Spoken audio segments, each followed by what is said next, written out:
विधान परिषदेच्या गदारोळानंतर विधान परिषदेचे विरोधी पक्षनेते अंबादास दानवे यांच्यावर 5 दिवसांचं निलंबन करण्यात आलं होतं। मात्र या निलंबनानंतर अंबादास दानवे यांनी आपल्या शासकीय निवासस्थानी आणि शिवालय इथे स्वतः जनता दरबार सुरू केला आहे।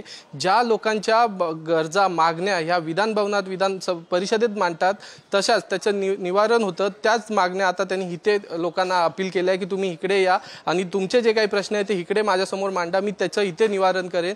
एकंदरीत आपण पाहिलं तर थांबेल तो शिवसैनिक कसला कोणता असं नेहमी बाळासाहेब ठाकरे म्हणायचे, त्याचंच एक उदाहरण आहे। आपण पाहू शकतो आपल्या सोबत अंबादास दानवे आहेत आणि त्यांच्या या जनता दरबारात लोक देखील आले आहेत।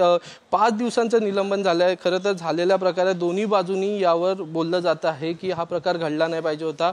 विधान परिषद किंवा विधानसभा असेल हे एक मंदिर आणि या मंदिरात अशा प्रकारचं घटना घडणं म्हणजे अशोभनीय आहे। ठीक आहे ना, त्याच्याविषयी मी दिलगिरी व्यक्त केलेली आहे, पक्षप्रमुखांनी दिलगिरी व्यक्त केलेली आहे।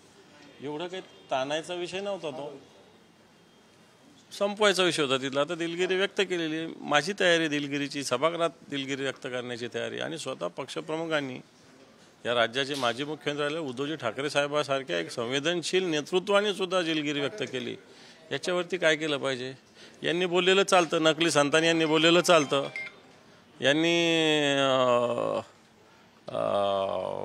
बाकी ते सुधीर भाऊनी बोललेलं चालतं, बहिणी भावाविषयी, अब्दुल सत्तारांनी सुप्रियाताईविषयी बोललेलं चालतं।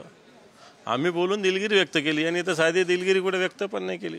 मग सत्ताधाऱ्यांना वेगळं नाही आणि विरोधकांना वेगळं नाही असं का? तसंच चालू आहे, त्याचे परिणाम भोगावे लागतील ना त्यांना, लोकसभेत भोगावे लागतील। आता बघतात ना, ठीक आहे विरोधी पक्षात असेल इंडिया आघाडी, पण भोगावं लागतात ना। नरेंद्र मोदी किती शाननी राहत होते, आता कसे सभागृहात बसावं लागतं, कसं उत्तर द्यावं लागतं, कसं बोलावं लागतं, आता कळेल ना त्यांना सगळं। आणि तसंच इकडं होईल। आज सभागृह चालू झाल्यानंतर विरोधकांनी सभागृहात गोंधळ घातलेला आहे। आपला जो निर्णय घेतला हा निर्णय पूर्णपणे चुकीचा असं त्यांचं म्हणणं होतं, त्यामुळे आता सभागृह नेत्यांनी तहकूब केली आहे आणि तुमच्या निर्णयाचा विचार करताय। काय वाटतंय तुम्हाला, हा जो विचार करणार हा पॉझिटिव्ह विचार असेल का तुमच्या बाबतीत? करावा, कारण उद्या सत्ताधारी पक्षातून सुद्धा अशा गोष्टी घडलेल्या आहे ना आणि घडत असतात। म्हणून काय 5 दिवसात निलंबन? शेवटी मलाही मी जनतेचे प्रश्न मांडणार आहे। विरोधी पक्षनेता जनतेच्या प्रश्नाचा आवाज सभागृहात मांडत असतो, जनतेचे प्रश्न सोडून घेत असतो आणि मला वाटतं त्याच्यासाठी अशा पद्धतीनं निलंबन योग्य मार्ग नाही। एक शेवटचा प्रश्न आहे, राजकीय प्रश्न आहे। अजित पवार यांची काल बैठक होती राष्ट्रवादी काँग्रेस पक्षाची, त्या बैठकीला देशद्रोही म्हणून ज्यांचा उल्लेख केला जायचा देवेंद्र फडणवीसांकडनं, ते नवाब मलिक बसले होते या बैठकीमध्ये।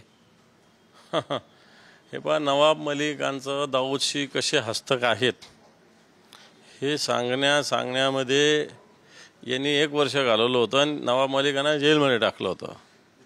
आता यांच्याकडे आल्यावर आता हे दाऊदचे हस्तक नाही असं झालेलं आहे का, हा प्रश्न विचारू ना सभागृहामध्ये।